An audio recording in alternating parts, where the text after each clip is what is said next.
All right, on to the electron transport chain. All right, so again, continuing our discussion on cellular respiration. Now let's talk about that last part, the ETC, or the electron transport chain. Again, keep in mind location, the relationship with oxygen, and what's produced in these three parts of cellular respiration. For location, switch over to pencil tool.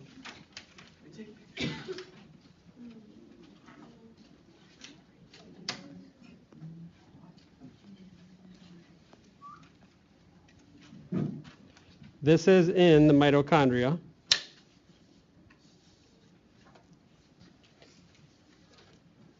And I'm going to run out of space.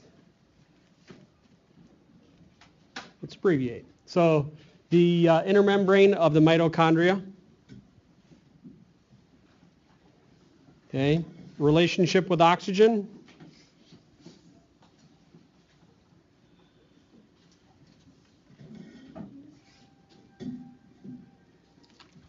It is aerobic.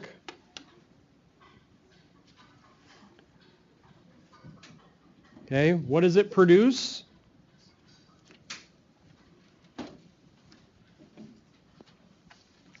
A whole lot of ATP. Okay. Under ideal conditions, this part of cellular respiration can produce up to 34 ATP. Okay, remember in our other phases, we were really only kind of net gain was only about a couple ATP with each stage.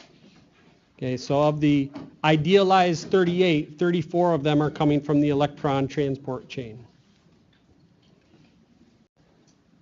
Okay, so how it works, and trust me, this is the simplified version. The electrons from NADH and the FADH2, okay, electrons from those are running a pump, okay, across the protein membrane. So they're going to run that pump, and the hydrogen protons are going to swap back and forth across that membrane, and this allows a lot of ADP to be changed into ATP. Remember, it takes energy to go from ADP to ATP, and this is where most of that energy comes from, cycling those hydrogen protons back and forth. Where do those hydrogen protons come from? Comes from the NADH and the FADH2.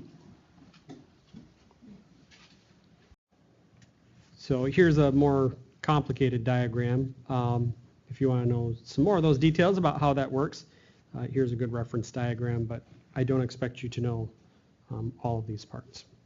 So just there is a reference. All right, in this diagram here, we have the electron transport chain. We've got our inner membrane here of the mitochondria. And what happens is the NADH donates that hydrogen proton, which then goes across that membrane, kind of helps power that, and it then kind of creates a imbalance. So it wants to go back across that membrane to balance out those charges, and it goes back through the ATP synthase. When the ATP synthase comes through, that allows or helps to power the ADP, and the phosphate comes along and allows the ADP to be powered up and transformed into that ATP, attaching that third phosphate group. And that's kind of the basics of how that works. You don't have to know all the chemistry part of electron transport chain. I just want you to know kind of the basics of that. The hydrogen protons are going across that membrane back and forth. And the end result is that ADP is converted into a lot of ATP.